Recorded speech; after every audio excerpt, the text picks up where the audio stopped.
Hari ini kita bersama Chef Juna kembali. Terima kasih sudah hadir lagi.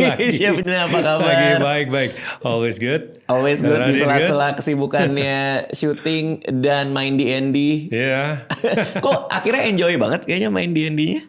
Ya udah kejebur mau gimana lagi gitu loh. Jadi ya udahlah enjoy aja lah. Seru banget tapi. Berasa seru nggak pas main? Berasa seru memang. Cuman jujur aja mungkin saya salah satu yang paling kurang punya pengalaman dalam gaming world ya. Oke. Jadi referensi untuk karakter atau jenis atau spesies Ras ya. atau ras jalan ceritanya, mereka bisanya apa nggak bisanya apa itu wah mesti ngejar banget. Tapi ya. kan akhirnya apa? Ada cheat sheets-nya kan? Gue bisa ini, skill gue ini gitu kan? Betul, sampai situ ada. Kita memang boleh baca segala macam ya, tapi untuk partner kita ini loh. Partner kita, apalagi kalau kita lagi battle gitu kan. Jadi kan seharusnya kita tahu, maksudnya kalau kita tahu mereka bisa apa, kita bisa expect them to do that. Nanti kita yang ngelengkapin gitu loh. Betul. Jadi ini mesti, wah ngejar dulu nih mereka biasanya ngapain. Wah, apalagi yang sudah magic kan. magic itu kan aneh-aneh gitu loh. Terus ada yang bisa beberapa kali, ada yang bisa cuma sekali. Itu kita mesti keep track terus. Udah level berapa karakternya? 6. Oh, level 6. Level 6. Wah seru banget kayaknya ya. Tapi jadi mendalami nggak? Jadi baca buku soal Dungeons and Dragons, nonton Baca video? sedikit-sedikit ya. Baca sedikit-sedikit. Di luar itu game lain nggak main? Jadi ceritanya gini, dulu tuh anak game banget. Oh iya? Ya, waktu masih, wah ini kita ngomong 90 akhir 2000 awal lah ya. Tapi akhirnya kena batunya, karena kan dulu masih sushi chef kerja. Jadi pulang tuh cuman main game sampai pagi, mandi, berangkat kerja, pulang. Jadi kapok. Oh berasa produktivitas turun? Oh iya. Ganggu di kerjaan nggak? Ganggu di kerjaan. Game Jadi, apa tuh? Waktu itu masih PS2. PS2 God of War. Oh God of War, Kratos. Iya. Itu bisa sampai kecanduan ya? God of Iya, War. terus sama ini. Romance Three Kingdom. Ih seru banget. Itu masih zamannya Romance Three Kingdom. Seru banget. Ngatur-ngatur general. Terus battle di battlefield. Terus ini bisa direkrut, dieksekusi, kasih makan lahan. Itulah itu udah rudet gitu. Jadi officer. Itu keren banget sih.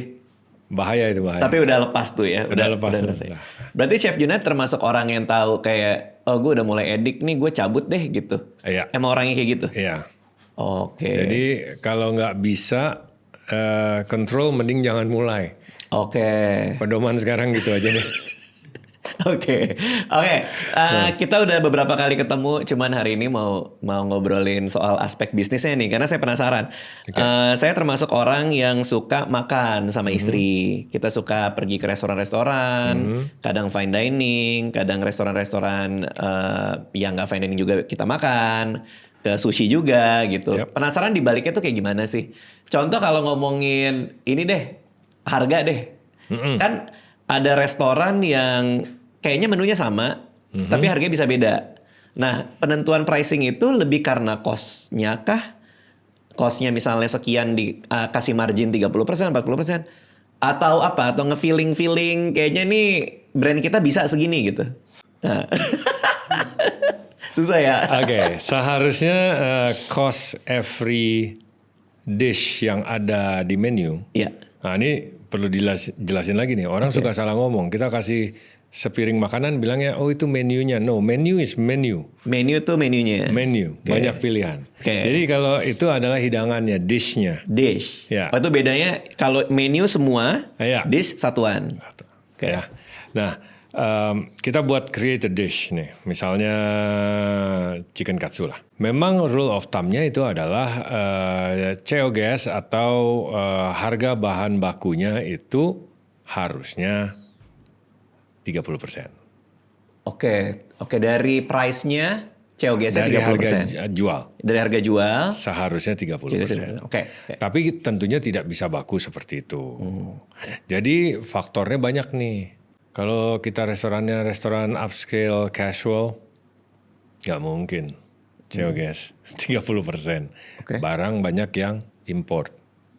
Ya, banyak barang import Jadi memang mesti toleransi sedikit. Kadang bisa 35. Ada beberapa item mungkin dia 40%. Tapi karena nggak mungkin kita jual harga COGS-nya aja 30%-nya aja misalnya udah 120.000. Oke. Mau jual Berapa ya kan? iya mau jual berapa? Lebih mahal ya. 400.000. Nggak mungkin. Nggak mungkin, ya kan? Nah, atau jual ya 400.000 nggak mungkin gitu loh. Jadi mungkin ambil 45% nih COGS yang ini, tapi di actual rupiahnya kan dapatnya lebih besar. Oke, paham. Ya. Karena multiplier dia tuh ya, di sisanya selisihnya. Jadi kan dia lebih besar. Oke. Meskipun 45%, sisanya is 55%, 55%, tapi kan actual rupiahnya lebih besar karena harga jualnya yang tinggi. Oke. Ya, jadi di situ. Itu bisa dimainkan. Cuman kalau memang mau sehat, kebanyakan patokan di 30 sampai 35 lah maksimal. Oke. Ya itu. Dan restoran Indonesia juga susah nih. Maksudnya apa?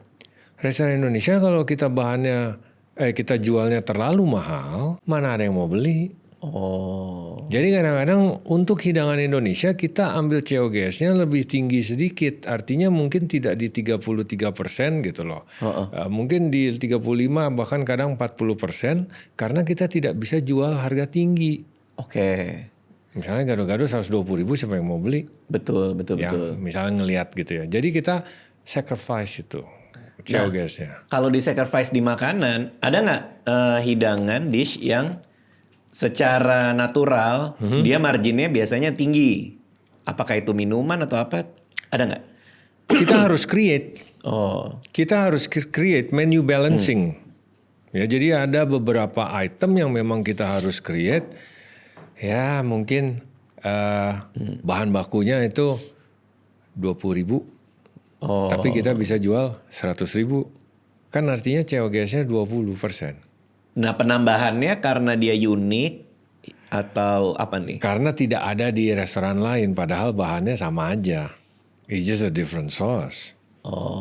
Ya gitu loh. Misalnya semacam karedok, tambahin rempeyek udang, and then kita kasih bumbu kluwek.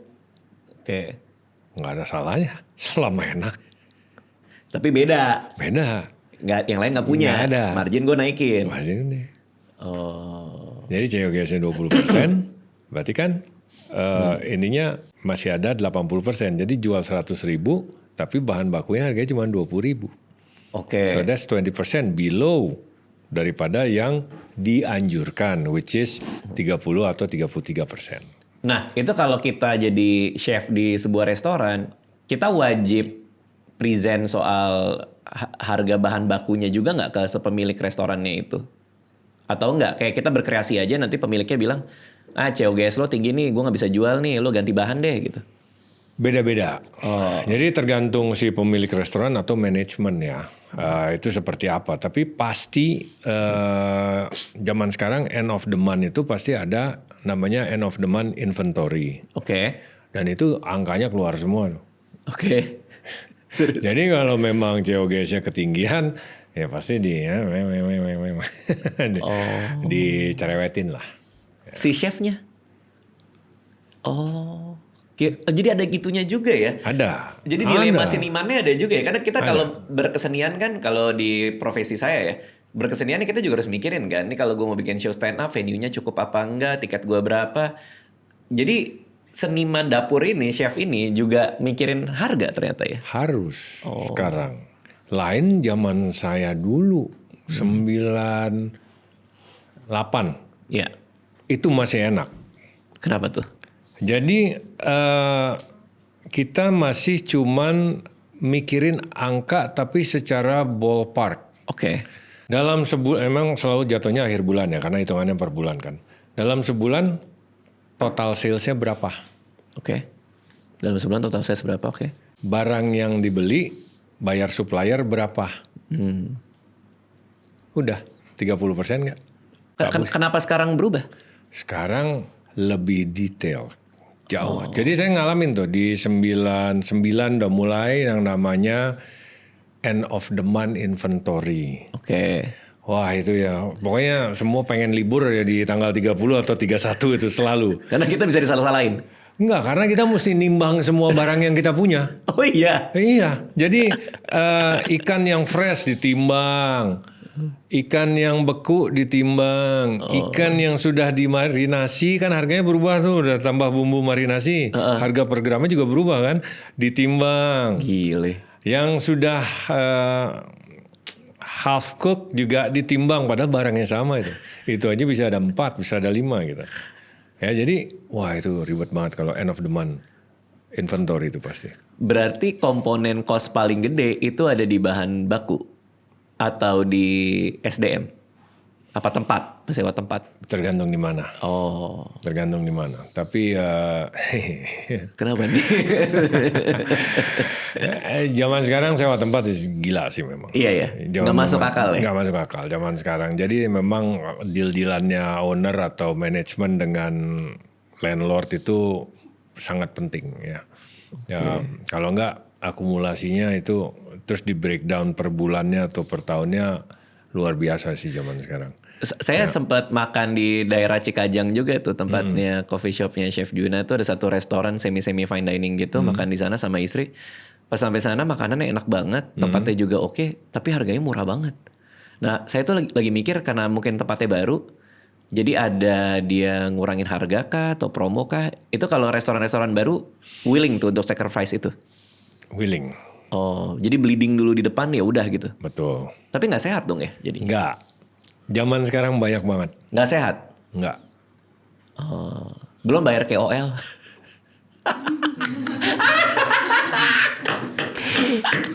Belum bayar hype, buzzer.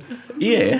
The mouth to mouth viral thing itu zaman sekarang kan itu semua sekarang. Berarti lebih capek nggak sih, Chef? Sekarang Sebagai apa nih? sebagai business owner sebuah restoran iya, F&B. Iya. Sekarang makanya aduh jadi chef tuh sedih sekarang. Oh iya.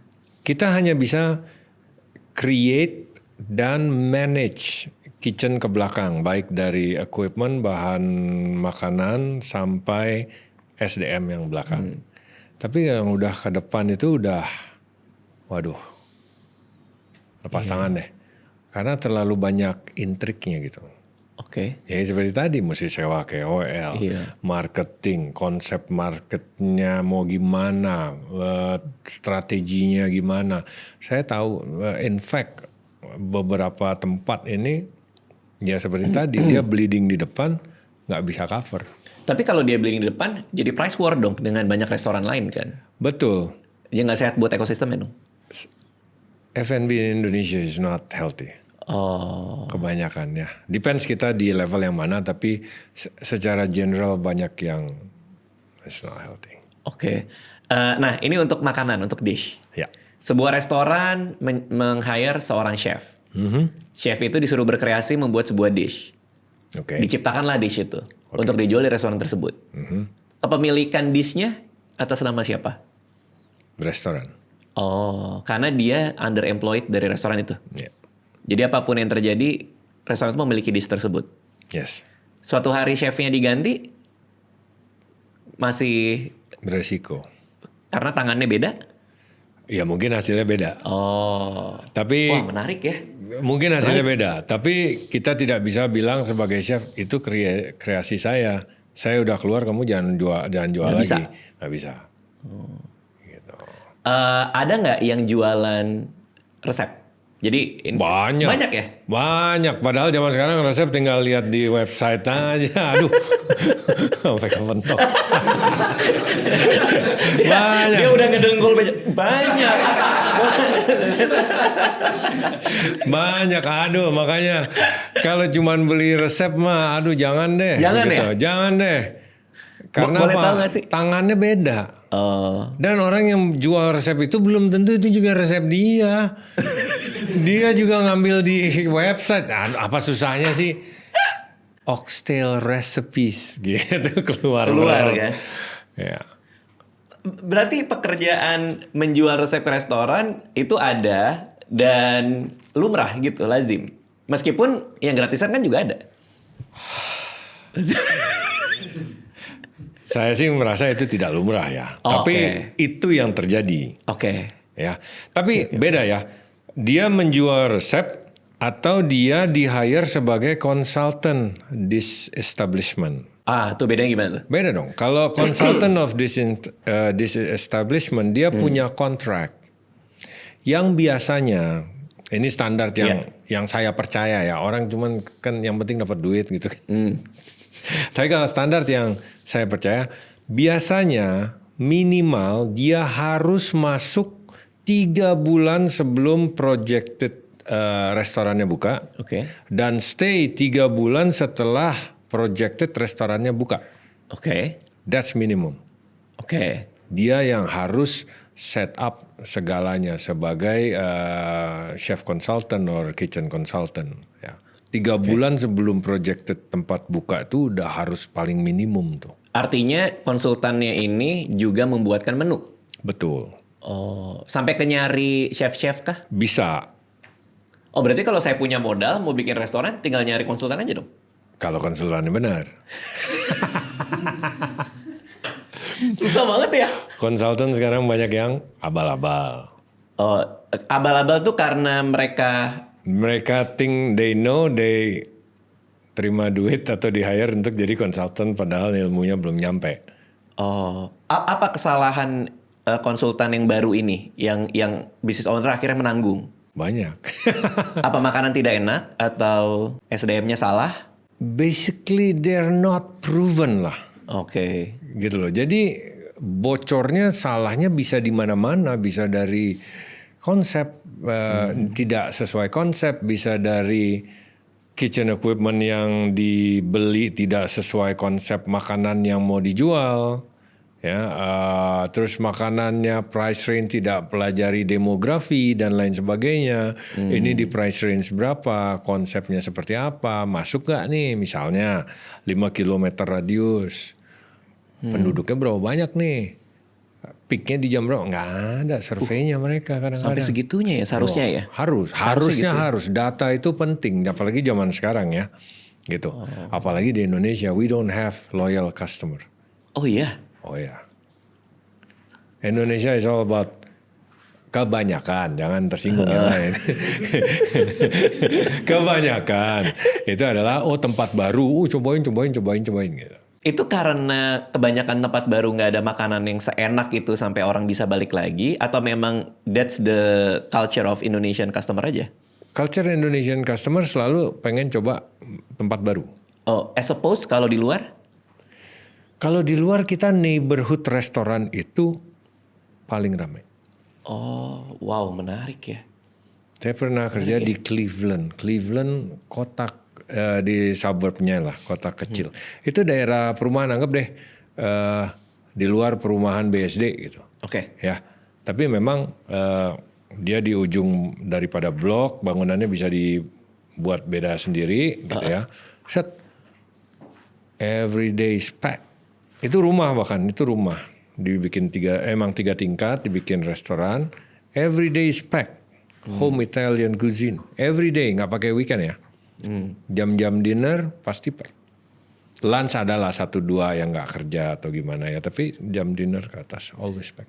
Dan itu kebanyakan neighborhood dari neighborhoodnya. Benar-benar neighborhood. Jadi kalau di sana ya lebih ke hari ini mau makan Italian. Ya udah, family punya preference Italian mana, sini. Mereka akan terus tuh ke situ.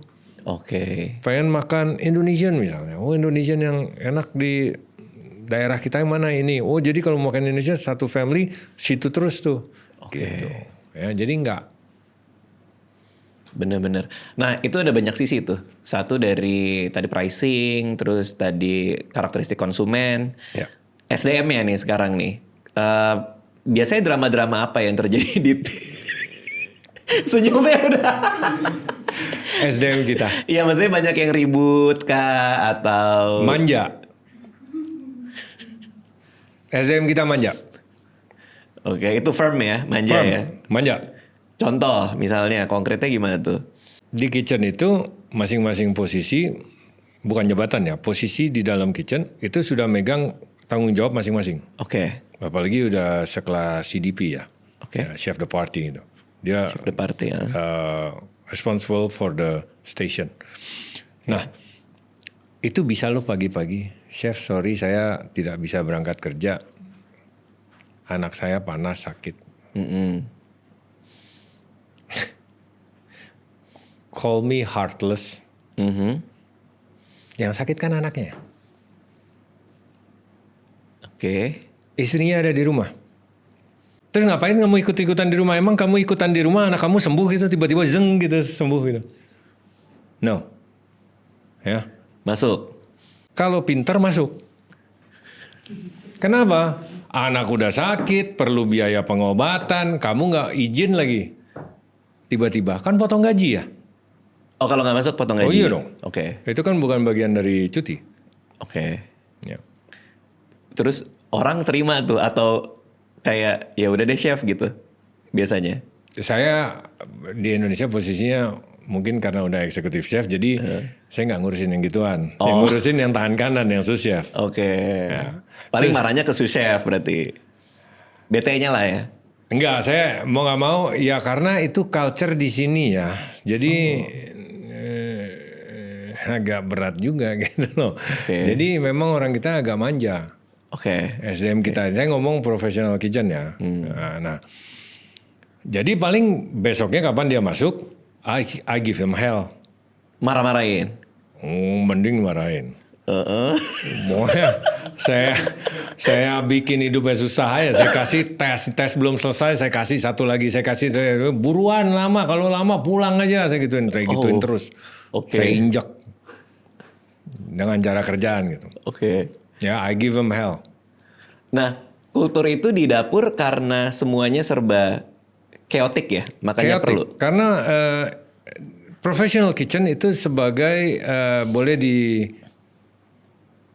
disamakan lah dengan orkestra.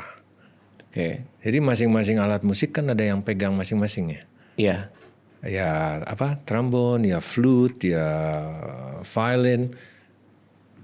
Satu orkestra tiba-tiba yang megang flute atau saxophone nggak masuk gitu. Iya, jadi Mau ngapain?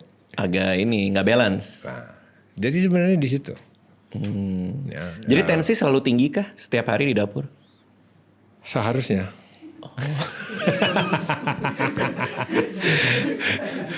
Enggak, kalau service, jam service biasanya. Oke. Jam service ya. Soalnya saya tuh sering misalnya datang kepagian atau pulang kemalaman karena restorannya udah siap-siap mau tutup. Biasanya kepagian sih, datangnya kepagian, suka ngintip dari luar tuh. Pada ngumpul nih, pada gini. Ngelingker gitu. Briefing. Oh itu briefing. Briefing. Nah itu udah tegang tuh dari briefing. Udah. Padahal gue ngeliat mukanya kok pada gini semua. Settingannya udah beda. Udah beda ya? Ya. Saya ngeliat dari luar. Jadi kalau saya misalnya buka jam 11. For lunch kan jam 11. Kita datang minimal jam 9 lah. Jam 9 datang, itu mau pasang musik masih oke. Prep, setup kita punya station, yang cook helper dia mulai prep. Nah, begitu jam 11. Setengah 11 atau 11 kurang seperempat, musik kita matiin, mulai briefing. Mulai ada siap terima gempuran tuh. Sampai nanti biasanya jam 2. Nah jam 2 ke jam 5 itu agak tenangan lagi gitu. Karena kan bukan rush hour ya, bukan jam service. Nah begitu udah jam 5 ke atas mau dinner, nah tegang lagi. Ya, gitu. Tapi no hard feeling di luar restoran dong? Saya sih nggak tahu mereka. Seharusnya mah enggak lah. Karena kita habis itu kita minum bareng dan lain sebagainya. Iya.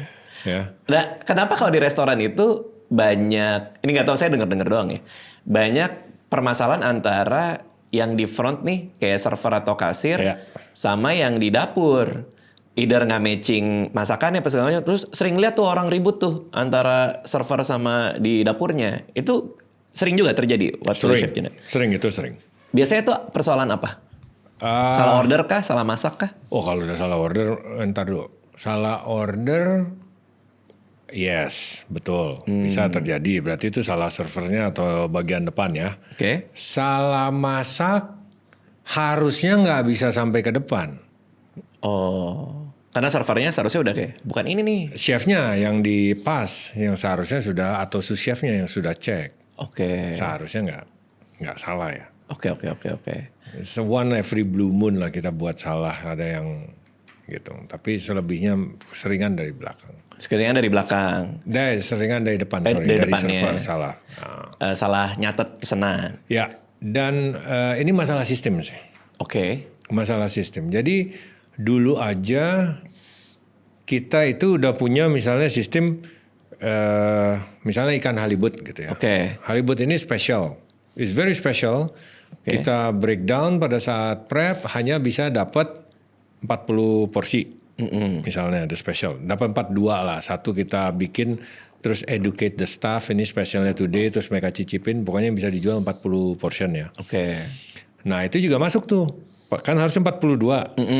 Dua ini kan untuk dikasih manajemen sama atau nggak 41 deh. Satu ini mesti kita 2 deh harusnya. 2, 1 kita kasih server dan manager, 1 kita kasih sesama tim kitchen. Okay. So we know what we make. Oke. Bentuknya gini loh, nanti hasil akhirnya loh, ini step-stepnya begini loh, si executive chef sama sous chefnya yang create kan misalnya. Nanti semua juga tes makanan. Oh. So they know the product. Satu restoran tuh? Oh iya, makanya biasanya bikin 2. Jadi harga halibut itu harganya naik.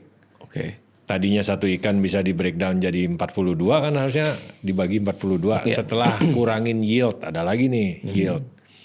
Ya, beda-beda ikan beda yield nih. Oke. Seharusnya bisa dijual jadi 42. Tapi kan karena 2 nggak menghasilkan duit, harga yang 40 ini naik dong. Betul. Nah, COGS-nya naik. Iya. Nah, itu. Per ikannya naik. Betul. Itu udah sistem tuh harusnya tuh.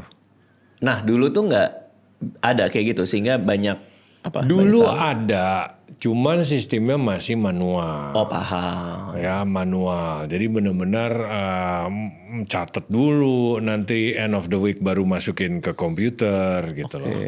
Nah, itu sama kayak dulu mungkin device juga banyak kali di kasir ya. Di kasir banyak. Ada banyak device. Jadi sebenarnya kalau kita bisa bikin sekompak mungkin, misalnya cuma satu device aja, order dari store, terus ada online food delivery-nya itu bisa sinkron semua. Itu resiko salah-salahnya makin dikit lagi dong sebenarnya. Seharusnya iya. Jadi ini sistem yang rigid akan membantu semua banyak persoalan di restoran ya? Seharusnya betul, seperti itu. Oke. Ya, cuman harus hati-hati aja. Jangan sampai itu masalah akses ya. Oke. Jadi jangan sampai ini orang yang tidak berhak mengetahui ini dia dapat aksesnya. Betul. Itu bukan urusan kamu gitu, ngapain gitu loh ya kan. Betul. Nah, kitchen urusan kitchen aja gitu loh. Oke, nah makanya ada Odoo di sini. Odoo ini dia adalah solusi bisnis all in one. Nice. Jadi bisa cover seluruh proses bisnis. Misalnya kalau kayak tadi F&B ya, mulai dari depan dari kasir tuh bisa dia integrasinya sama Kris, metode pembayarannya lokal, bisa sinkronisasi antara GoFood sama GrabFood juga. Ada kitchen display, ada app inventaris, sama ada kios self order. Nah, bisa bantu ngitung COGS tadi, kata kayak Chef Juna bilang. Jadi harusnya bisa dihitung, dibantuin secara akurat. Ada laporan keuangan yang bisa diakses kapan aja untuk cek kesehatan bisnis. Tapi lagi-lagi harus hati-hati sama aksesnya ya berarti ya. Bahkan kalau memang Odoo ini canggih seperti itu ya. Iya. Reservation seharusnya bisa tuh. Oke. Dari reservation tuh penting loh. Wah, bener ini lagi. Orang nggak banyak yang nggak ngerti. Kita balik lagi ke ini ya, ke ikan ini ya. Yeah. Ikan halibut bisa dijual 40 porsi, 40 dish. Kalau chefnya rajin, makanya pentingnya eksekutif chef di sebuah establishment tuh ini gitu. Kalau chefnya rajin tadi selain briefing sebelum mulai dinner, itu juga ngecek reservation. Oke. Reservasi ini dicek. Itu chefnya yang ngecek? Enggak. Mereka ada timnya lagi? Antara host atau restaurant manager atau GM ya yang ngurus gituan. Tapi kita bisa, karena chefnya juga seharusnya briefing front of the house, server dan lain sebagainya. Nah kalau chefnya rajin melihat daftar reservasinya dan terlihat nama-nama yang memang langganan tetap ya, yang kita tahu, kita bisa, oh ini nanti meja ini servernya siapa, ini. Hei, si Pak Hasan tuh selalu pengen coba kita punya spesial. Jangan sampai kamu lupa tawarkan. Oh. Ya. Jadi penting ini si ikan ini 40 porsi ya. Iya. Penting terjual secepat mungkin. Oke. Karena kalau dia sampai overnight, misalnya restoran ini kalau dinner bisa duduk 200 packs. Masa sih nggak bisa jual 40? Kalau kita nggak push mungkin cuman bisa jual 15 porsi kali ya. Tapi karena ada seperti study belajar itu si Pak ini, si ini bisa nih gitu ya. Kita bisa push. Artinya kalau kayak misalnya pakai Odoo, ada sistemnya, tapi dari kitanya pun juga bisa ngelihat siapa yang reserve, sehingga offernya bisa customize juga ya, bisa tailored kan? Iya bisa, maksudnya intinya kita langsung offering, karena kita tahu mereka mau. Oke. Ya, mereka pasti mau. Ya, apalagi yang suka dengan chefnya atau suka dengan kitchen timnya lah secara general gitu ya. Pasti dan sering datang ke situ pasti pengen sesuatu yang berbeda daripada yang ada di regular menu. Oke. Nah dengan sistem Odoo ini juga saya pasti yakin karena dulu aja juga udah bisa gitu. Jadi ada tombol di mana setiap kali orderan dipencet keluarkan tiket di kitchen. Iya. Halibut 2, 1 misalnya medium, yang satu nggak pakai cabai gitu misalnya. Ya kan? Itu yang udah mulai ribut di belakang tuh kalau kayak gitu tuh. Atau alergi? Iya. Bullshit lah. Aduh. Alergi banyak kan bullshit lah. Ya. Terus. Kecuali orang beneran alergi peanut dan lain sebagainya. Ya peanut tuh mau. Kalau bilang alergi seafood ya tinggal order beef ngapain sih gitu loh. Ya kan? Nah. Jadi pas dia pesen dipencet tombol tersebut oleh servernya itu kuantitinya langsung berkurang sendiri. Oh iya, karena integrasi itu semuanya. Ya, jadi kita nggak pusing lagi nih. Begitu yang terakhir di order tiketnya keluar, tombol tersebut langsung X, tidak bisa dipencet lagi. Oke. Itu penting sistem seperti itu karena kalau enggak, nanti semuanya order, pencet, ikannya udah habis di belakang. Teriak-teriak lah chefnya. Oh ya habis nih, kamu nggak ngecek dulu apa gimana gitu. Kalau dulu kita mereka harus bolak-balik ke kitchen. Masih ada nggak? Masih sisa berapa? Gitu loh. Tapi kan zaman udah berubah ya. Ya makanya ini seharusnya sistem seperti ini sangat membantu dalam operasional juga. Belum lagi kayak misalnya kan lagi ada tren pindah dari marketplace ke website. Nah di Odoo tuh juga bisa tuh ngasih custom domain, ada hostingnya juga. Bisa bantu promo juga kalau pakai Odoo, bisa promo resto. Di Odoo tuh bisa ada fiturnya untuk promosi restoran tuh kayak gimana. Karena promosi tuh penting banget ya. Aduh, itu selalu tuh sekarang paling penting. Belum lagi kalau promo apa di kolom komen Instagram atau di mana suka ada banyak yang protes duluan. Padahal kan kita baru ngeluarin ininya kan, makanannya segala kemahalan bang. Iya pasti ada aja. Nah itu makanya itu sebenarnya sangat di luar kuasa daripada seorang executive chef. Executive chef itu hanya bisa membuat orang yang sudah datang untuk balik lagi. Tapi untuk membuat orang-orang ini datang ke kita, nah itu marketing tuh biasanya. Pernah nggak sih nyalahin marketingnya kayak executive chef gitu kayak makanan gue udah enak, lu sih nggak bisa promonya gitu. Sering juga tuh kayak gitu. Itu sering. Tapi dari marketing suka ada balasnya nggak kayak nggak gue ada marketingnya bener, lu yang masaknya nggak enak gitu. Bisa gitu juga dong? Nggak bisa sih. kan mereka udah dikasih coba. Mereka bilang enak, harga segini, oke. Kita juga sebagai executive chef ya, kalau memang masih ada atasannya lagi di outlet itu, say general manager gitu. Jadi kita create new dish. Oke, nih, cobain. Oke, nih good, udah good. Oke. Ini COGS 33% ya, jadi harga jual segini. Atau mau COGS 35%, harga jual segini. Atau mau COGS 40%, harga jual segini. Itu nanti mereka yang berdiskusi tuh.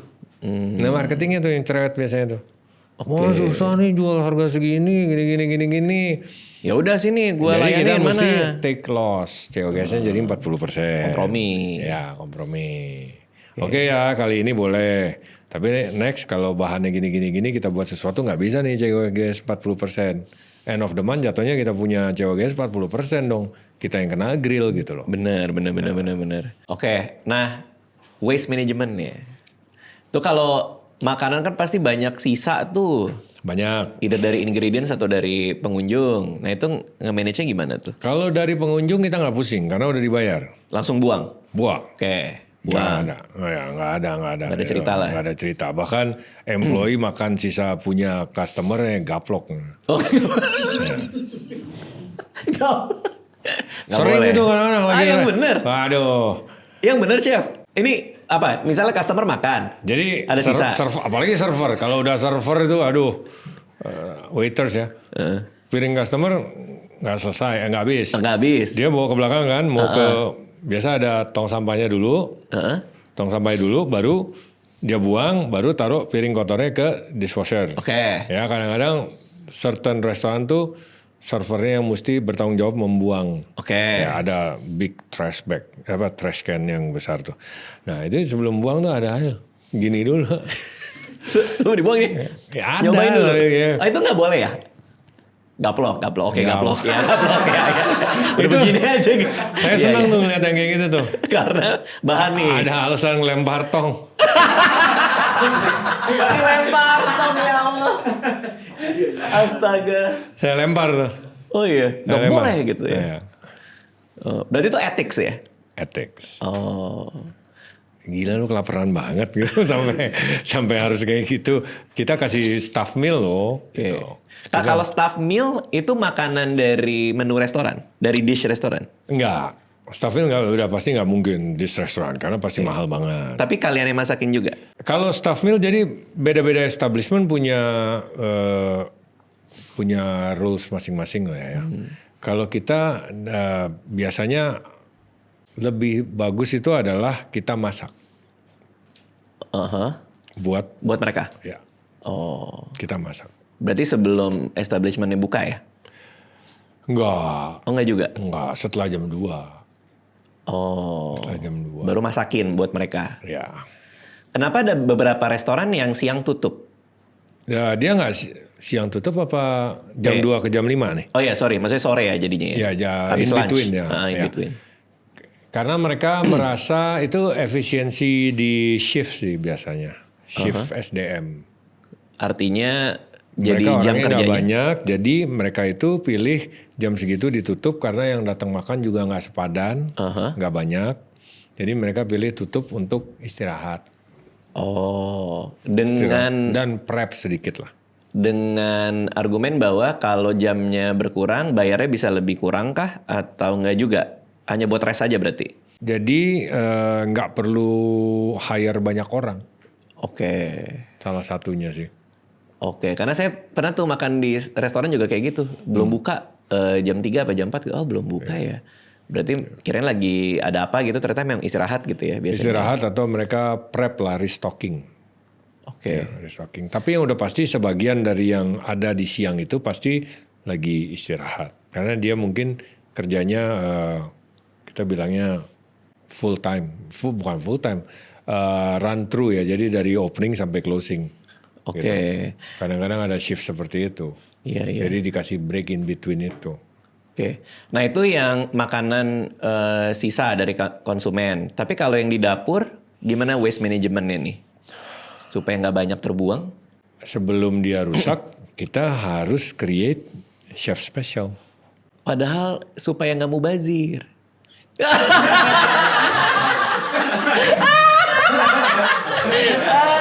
Enggak entirely. Oh nggak entirely. Jadi Oke, gini. Oke. Wah, saya diprotes banyak orang. ada yang kayak gitu. Enggak. Tapi nggak semua. Jadi misalnya tadi kita kembali very simple lah. Halibut. Oke. Halibut itu kita pakai saus berbelang misalnya. Saus berbelang. Lalu ada kondimen ini, kondimen itu, kondimen ini gitu. Terus ada anggap dia dikasih lagi something deh. Okay. Nah ini memang spesial nih, baru datang nih misalnya. Halibut dari mana? Dari Alaska mungkin. Lalu ada pakai artichoke hearts yang fresh ya. Nah, itu juga dari US misalnya atau Italy or France gitu ya. Itu benar dipakai karena memang spesial. Datang dari supplier, nih ada yang bagus nih, harga masuk akal gini-gini, oke kita create. Tapi nanti pasti ada beberapa komponen dari bahan baku yang masih bagus, cuman ini kalau nggak dipakai nanti takutnya jadi waste. Oke. Itu kita corporate masuk ke dalam situ. Oh. Ya misalnya, wah nih daun bawangnya masih kebanyakan nih, ya. Oke, kita blanch, kita shock di ice bath supaya warnanya lebih cerah. Lalu kita pakai misalnya grapeseed oil, kita kasih sedikit season, garam dan lain sebagainya. Itu nanti jadi di atas beurre blanc atau di sampingnya kita bisa herb oil atau green oil gitu. Bisa tuh. Dan itu kan dari awal sudah di setup seperti itu kan. Yes. Tapi kalau miscalculate itu justru lebih berbahaya karena waste-nya kan jadi mubazir ya. Betul. Makanya sistemnya pun juga harus bagus ya. Sistemnya dalam harus ngitung kalkulasinya tuh ingredients-nya tepat apa enggak gitu ya. Betul. Dan sistem FIFO ya. First in, first out. Oh, first in, first out. Iya, itu juga harus penting. Itu juga penting. Jadi harus benar-benar dilaksanakan gitu loh. Oke. Nah, makanya kalau mau coba Odoo silakan, itu harga langganannya 110 ribuan per bulan untuk per user, 70 lebih aplikasi. Bisa dicoba karena semua terintegrasi dalam satu sistem, bukan tiap app yang terpisah-pisah. Jadi coba aja supaya sistemnya jauh lebih bagus. Hemat biaya juga jadinya kan daripada langganan satu app gitu. Odoo sendiri banyak customer juga yang sudah F&B termasuk Daily Box di sini nih. Yep. Daily Box, Ismaya Group, Dore by Letao, ada Philo Gelato, ada Dimsum Inc. dan macam-macam, ada ribuan perusahaan lain di Indonesia dan 16 juta bisnis sedunia udah pakai Odoo. Jadi kalau mau coba aja silakan. Kalau urusan masak-masak di dapur serahin sama chefnya, tapi kalau untuk sistemnya bisa coba Odoo. Oke. Nah, kadang kalau kita pesan makanan di restoran, terus pelayannya salah lah. Servernya salah nulis. Dia datang bawain makanan yang salah. Terus kita bilang, bukan ini yang gue pesan gitu. Terus dia balik lagi. Nah itu yang ganti rugi siapa?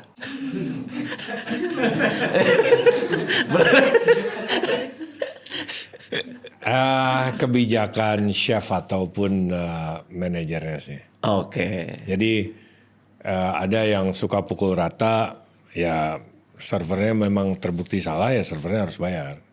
Jadi itu menjadi dia punya staff meal, dia bayar dengan employee discount. Nggak ngerti. Jadi dia nggak dapat staff meal gitu? Bukan. Jadi itu buat makan sendiri. Jadi dia beli, jatuhnya dia bayar, tapi dia dapat employee discount, misalnya 20%. Oh, I see. Oke. 30%. Nggak full price. Nggak full price. Tapi kalau Tomahawk 1,2 juta. Wah, Tomahawk bisa salah nih. Keterlaluan ya. Tong sampah lagi keluar nanti.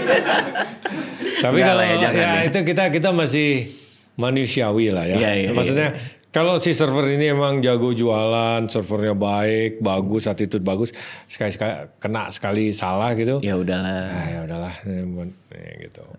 Pasti ada gitu ya. Oke. Nah, seberapa sering sebuah restoran harus inovasi menu? Orang pasti kalau ditanya dia jawabnya beda-beda. Kalau dari chef standpoint, inovasi menu ini macam-macam artinya. Oke. Apakah dirombak semua? Apakah dirombak 50%? Apakah hanya di take out sebagian lalu ditambah sebagian? Jadi macam-macam nih. Ya. Kalau dari owner biasanya cerewet. Begitu revenue sedikit, wah ini makanannya nggak jual nih, ganti, ganti menu baru. Mereka yakin banget menu baru bakal ada yang beli gitu kan. Terus? Kan kembali lagi tergantung marketing dan lain sebagainya. Jadi mengganti menu itu bukan the only way gitu loh. Ya. Makanya kalau di luar itu lebih banyak today special. Oke. Today special. Jadi today special ya seperti tadi ada ikan baru datang halibut atau ada tomahawk baru datang nih tapi tomahawknya dari Austria gitu ya kan. Nah, jadi nanti Ya kalau dia tipe restoran bisa tulis di papan, tulis di papan. That's the special, the today special. Nanti tinggal pelayannya atau restoran manajernya yang ngomong, today kita punya ini yang spesial gini-gini, jual dulu. Gitu. Oh, I see. Jadi pada saat mereka memberikan menu, customer duduk, udah jual, today kita ada ini sebelum mereka melihat the menu. Oh, iya paham. Jadi kayak makanya nyambung kalau di luar itu restoran tuh banyak yang neighborhood atau yang regular. Yes. Karena regular itu merasa itu adalah home-nya dia, comfy, tempat comfy-nya dia datang, ya kalau dia lagi mau iseng, pilih aja today specialnya. Yeah. Karena jadi baru lagi kan experience-nya kan, different. makannya kan. Yes. Kalau di kita beda nih. Beda. Lagi rame apa dateng, abis itu udah. Nah, untuk ganti menu itu juga nggak mungkin lah diganti semuanya kan. Jadi bisa ya 6 bulan lah ada pengurangan dan penambahan. Ya. Kalau mau ngikuti di Indonesia nggak ada seasonal. Ya, jadi maksudnya kalau di luar kan ada 4 musim. Ya. Itu bisa tuh. Jadi ada beberapa yang dan paling beberapa item, misalnya 4 item diganti karena ada 4 item yang season ini selalu ada barangnya, ingredients-nya. Jadi itu yang dimasukin. Nah, apakah Chef Yuna juga dengerin konsumen juga melalui review atau apapun itu untuk membuat keputusan mengubah menu, modifikasi menu atau ganti menu gitu? Kalau Chef Yuna stance-nya gimana? Stance-nya today special. Oh, tetap today special ya? Bahkan kita biasa jalan daily printed menu. Wah, gila repot banget ya. Pusing gak sih? Lumayan. Lebih karena apa itu? Kayak, is it idealismenya juga atau? Idealisme satu. Memacu kreativitas satu. Juga untuk supaya si customer gak bosen. Dan yang paling kesel sih kalau kita lihat menu, kita pesen, oh maaf Bapak, hari ini lagi kosong. Saya gedek banget dengar itu. Ya, dia tulis jelas-jelas nasi goreng, sengkel kambing gitu. Wah, pesen. Wah, kecewa ya? Maaf hari ini lagi kosong. Udah, pilih yang kedua. Pempek ikan sapu-sapu gitu. Waduh. Misalnya, taunya maaf Pak, ini juga lagi kosong. Aduh, kesel deh. Saya juga sering sih kayak gitu. Iya, nggak enak jadi. Bener, pergi ke restoran menunya nggak ada tuh kayak gimana gitu rasanya. Kayak soalnya kita udah ngebayangin. Betul. Sebagai konsumen udah ngebayangin duluan. Wah enak nih makan ini nih. Jadi kalau daily printed menu itu jadi dengan bahan-bahan, ini minimalisir daripada waste. Oke. Jadi kita bisa create something langsung dan masukin ke menu sebelum si anggur rusak misalnya. Kita bisa bikin side-nya itu saladnya ada banyak anggurnya, ya kan? Atau tadi daun bawang sebelum rusak kita bisa olah menjadi something, green oil atau green pesto ada daun bawangnya, whatever. Gitu. Tapi itu kan berarti chefnya harus jago banget dong. Iya. Ya kan dia kan harus bisa improvisasi kan. Nggak semua bisa dong. Yeah, well, that's why you got paid the big bucks. Ya, benar. Ya, jadi tapi it's tricky loh ya. Create something is one thing. To be able to serve the same thing dengan konsisten is another thing. Paham sih. Tapi kalau kayak zaman sekarang, kalau kayak pakai Odoo gini, resiko-resiko kayak menu lagi kosong atau mau bikin today special tuh bisa jadi lebih gampang karena kan udah tercatat tuh ingredients-nya apa aja. Harusnya. Bisa langsung dihitung tuh COGS-nya kan. Iya, jadi nggak pusing lagi gitu. Sistem sekarang mah harusnya jauh lebih baik. Jadi tidak mengecewakan customer juga gitu loh. Oke. Harganya juga pasti kan masuk tuh. Iya bisa harga bahannya itu. COGS-nya. Iya. Nah, jadi permainan di belakang itu seharusnya nggak ada. Apa nih permainan di belakang? Apa nih? Apa maksudnya permainan di belakang? Aduh. Ada aja lah yang bandel-bandel margin dinaik-naikin gitu ya? Sebenarnya bukan. Oh kalau itu udah kasar mainnya. Kalau sampai chefnya main seperti itu mah hina sih kalau buat saya. Oke. Tapi adalah banyak dan banyak itu misalnya daging ini atau ikan ini. Oh karena chef sering ngambil sama kita ini kita kasih 15% diskon. Oke. Nanti di inputnya 10% diskonnya. Oh. 5%-nya lagi masuk ke si chefnya. Kacau sih itu sih. Nah, itu yang membuat ini ekosistem juga tidak baik. Sehingga chef-chef yang tidak seperti itu, kalau kerja di tempat baru, trust antara owner atau atasan dengan chefnya itu juga sudah mulai ada praduga prasangka. Iya sih. Dan industri kan kecil ya. Ya. Jadi news came out ke mana-mana dong. Sayangnya yang melakukan banyak. Jadi ini udah hampir normal. Iya, serius. Serius. Bahkan ada yang lebih parah. Kalau tempatnya lebih besar, bukan chefnya, Tapi purchasing. oh, divisi purchasing-nya. Purchasing yang main. Kita sebagai chef bahkan sering jadi korban. Saya pernah kena soalnya. Gimana tuh? Biasa ngambil daging dari company A. Oke. Kita udah tahu kualitasnya, brandnya, kualitasnya dan harga per ininya. Ya kan? Giliran company B nih main ke purchasing. Iya. Lu ambil daging yang sama dari tempat saya dong. Memang ini potongannya sama, misalnya sama-sama tenderloin gitu. Tapi ini brandnya beda, lebih bagus kok, gini harga lebih murah. Karena diskon 15%. Bilangnya diskon 10%. Tetap lebih murah dari yang kita biasa ambil dari sebelumnya, A. ya. 5%-nya buat purchasing, nanti di akhir bulan akumulasi di transfer. Kita, wah sering saya ngamuk dulu.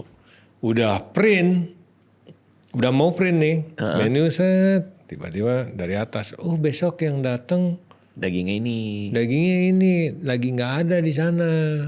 Jadi saya cari dapatnya dari company B. Ini lebih murah tapi. Dan itu bohong dong.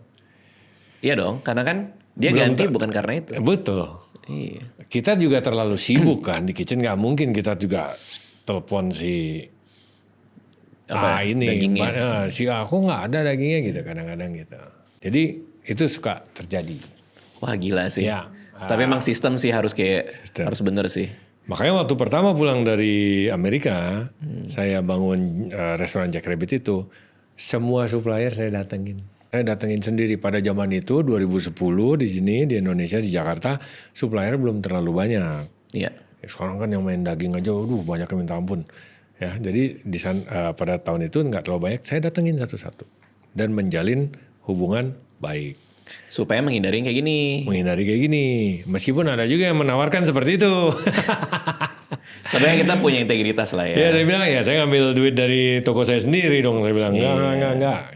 Jadi nanti kalau kita mau gimana buat tim aja yang nggak bisa gitu juga. Kalau mau ngasih di lebaran berupa fruit basket atau parcel untuk tim ya.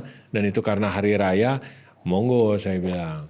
Iya. But there's no way kalian boleh mengedarkan cash gitu. Iya sih. Ya, kalau di luar nggak mungkin. Nggak mungkin. Karena apa? It's a fraud. Oh. It's a fraud, langsung penjara itu. Tuntutannya jelas penjara. Oh gila ya. Di sini juga gitu dong seharusnya ya. Iya. Banyak senyum hari ini kayaknya. Iya. It's a fraudnya jelas gitu. Kalau di sini uang kecil diurusin fraud, nanti biaya ngurusinnya lebih gede lagi. Kalau menghindari fraud yang di depan, yang di kasir, ada katanya, saya selalu bingung tuh kalau ada yang bilang kalau bonnya tidak diterima nggak usah bayar, itu tuh emang banyak juga tuh ya. Zaman dulu mungkin bon palsu kali gitu ya. Yeah. Oh. They do anything just to get lebih lah ibaratnya. Kalau dari tadi kita ngobrol tuh kayak pusing juga ya punya F&B. Ini pusing banget deh kayaknya. Jangan salah, it's not a fun industry. Seorang investor baru nih punya uang, suka makan, direkomendasikan nggak untuk first bisnisnya itu F&B? Enggak. Suka makan ya makan aja di luar, ngapain? Kan ada aja orangnya, oh gue passionate sama makanan, gue mau bikin restoran gitu. Nggak rekomen ya? Karena Kalau pusing. passionate about something, rugi. Ini passionate about mobil misalnya. Iya. Kalau kita bukan pembalap, nggak bisa racing dapetin duit, passionate mobil, kan kerjanya cuma beli mobil ke auto show, kan Iya rugi sih. artinya keluar duit. Ya sama kayak orang passionate bermakanan, ngapain mesti punya restoran, makan aja keluar. Bener, itu dua hal yang beda ya. Beda. Dan orang yang jago masak, tanda kutip, terus temennya bilang, oh kamu mesti buat restoran. Saudaranya, ibunya bilang, kamu harus buka restoran. Nah, don't. Karena kan orang jago masak wajar dong punya cita-cita. Gue mau bikin restoran. Karena itu two different thing lagi. Two different thing. Bisa masak, running a restaurant. Dua hal yang berbeda. Dua hal yang berbeda. Kebayang lagi. Dari tadi saya dengerin aja udah kayak gue gak survive deh. Kayak setahun tutup deh restoran gue. Ya, Gak bisa deh kayaknya. Susah sih, jujur susah. Belum lagi bintang 1 tuh. Google review kan. Wah, zaman sekarang Iya kan? orang nggak disambut seperti bintang film aja, nanti dia nge-reviewnya ngaco-ngaco, ya kan? Tapi gimana cara Chef Juna tuh tetap menjaga api gitu untuk masaknya? Kalau saya cuman modal habitat sih ya. Jadi kan memang saya dibesarkan di professional kitchen. I only know how to do that lah kasarnya. Oke. So I have to do that gitu loh. Ada refreshment misalnya keliling Iya, dunia, pasti. nyobain Jadi restoran dunia. kalau keluar kota atau keluar negeri, pasti selalu mencari bukan yang viral kalau saya justru, yang saya nggak ngerti, Oh, yang kurang paham. wah, Ya, sama kayak buka menu gitu ya. Pasti selalu pesan yang aneh-aneh. Jadi pengen tahu bahan ini mereka ternyata bisa olah seperti ini. Oh ini caranya cocok dengan bahan ini gitu. oh. Saya selalu gitu. Dan itu nggak peduli harga ya? Bisa yang murah, bisa yang biasa. Betul. Nggak Bisa selalu fine murah, dining kan? nggak harus selalu fine dining. Nggak. Oke, terakhir nih, kalau kita ke restoran kan ada restoran yang punya tasting menu. Yang Chef ada degustation. chef apa namanya? Chef degustation. Chef Degustation. degustation. Ya. Terus ada macam-macam apa? Biasanya pembukanya apa, Ya, main course-nya ada. apa, dessertnya apa. Apa sih filosofi tasting menu ini? Dia menceritakan apa sih sebenarnya? Ini apa lagi nih?